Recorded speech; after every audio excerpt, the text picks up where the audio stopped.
आज की press conference का वो ये है कि अभी पिछले दिनों में ये जो हमारे मिस्टर अमित शाह जी हैं, who is honourable home minister of the country, उन्होंने हमारे बाबा साहब अम्बेडकर के शान में, उनके सम्मान के खिलाफ जो है वहाँ पे जो है बोला है।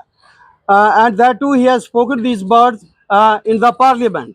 कहीं दाएं बाएं नहीं बात की है उन्होंने, पार्लियामेंट में इनका अपमान किया है, इनकी सम्मान के जो है ये विरुद्ध जो है बोला हुआ है।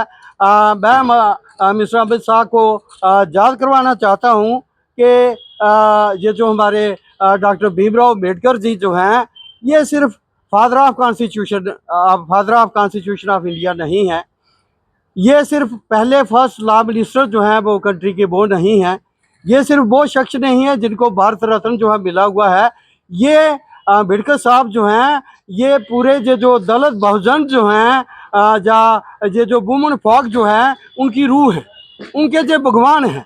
और इनकी तादाद जो है, मैं ये स्पष्ट करता चलूँ कि वो जो फॉलोअर्स हैं आरएसएस के, या ये जो इनके विचारों के फॉलोअर्स जो हैं, उनसे कई गुना जो है इनके जो अम्बेडकर साहब के फॉलोअर्स जो हैं उनकी ज़्यादा है। वो सारे लोग जो हैं बड़े डेडिकेटेड हैं और इनको वो अपना भगवान मानते हैं, और इनके खिलाफ जो है, इनके सम्मान के खिलाफ जो है वो पार्लियामेंट में ये बयानात कर देना, ये हमें किसी भी कीमत पे जो है ये स्वीकार नहीं है। तो हम इस मौके का फ़ायदा लेते हुए आपके माध्यम से मिस्टर शाह को ये स्पष्ट करना चाहते हैं कि वो जल्दी से जल्दी जो है वो माफ़ी जो है वो मांग ले, और अनकंडीशनल माफ़ी जो है वो मांगे, और बजाय इसके कि वो फाल्स जस्टिफिकेशन देते रहें या ब्लेमबाजी करते रहें कि इनका अपमान जो है कांग्रेस करती रही या कांग्रेस वालों ने किया है। अब ये जो है साफ क्लियर है कि उन्होंने इनके शान के खिलाफ जो है ये बोला हुआ है। अब इसमें मैं एक और बात कहूँ कि हमारी भी बदकिस्मती है कि हमारे अपने ही लोग जो इनको ऑक्सीजन दे रहे हैं, उनको ये अभी तक समझ नहीं आई, लेकिन अब आस्ता आस्ता जो है ये समझ आना शुरू हो गई है, और आने वाले वक्त में ज़्यादा वो समझ जाएंगे। जो ही पूरी समझ आ जाएगी इस लॉट को, आई मीन टू से लॉट ऑफ SC OBC दलित जो हैं ये एंड माइनॉरिटीज़ जो हैं, फिर इनका जो है ये डाबल निशान जो है वो मिट जाएगा।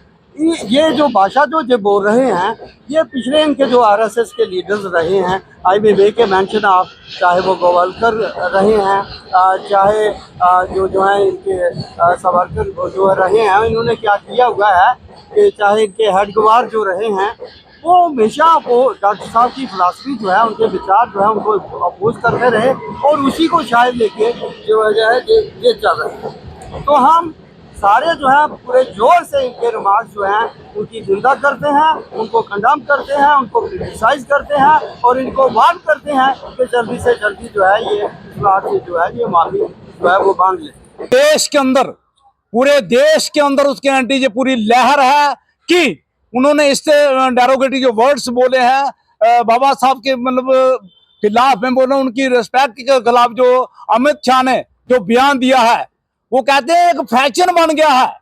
क्या कर रहे हैं? एक फैशन बन गया, अंबेडकर अंबेडकर अंबेडकर। अगर इतना नाम भगवान का लेते तो 7 जन्म तक स्वर्गों में जाते।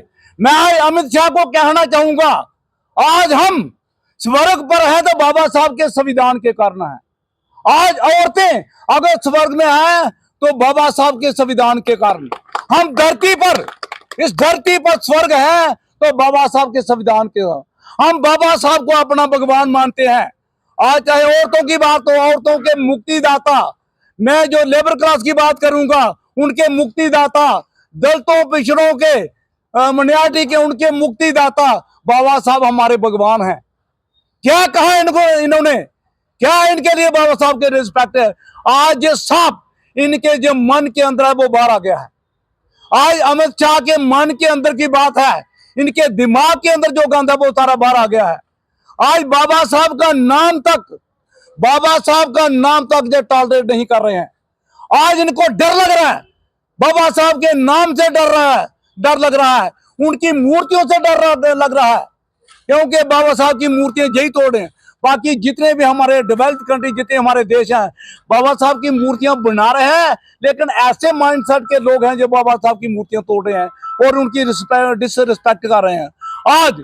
आज माफी मांगनी होगी, आज अमित शाह को अनकंडीशनल माफी मांगनी होगी, नहीं तो देश में इतना बवाल जो आएगा इसको कंट्रोल करना सेंट्रल गवर्नमेंट के लिए और जेके ड्यूटी की बात करूंगा, इनको संभालना मुश्किल हो जाएगा।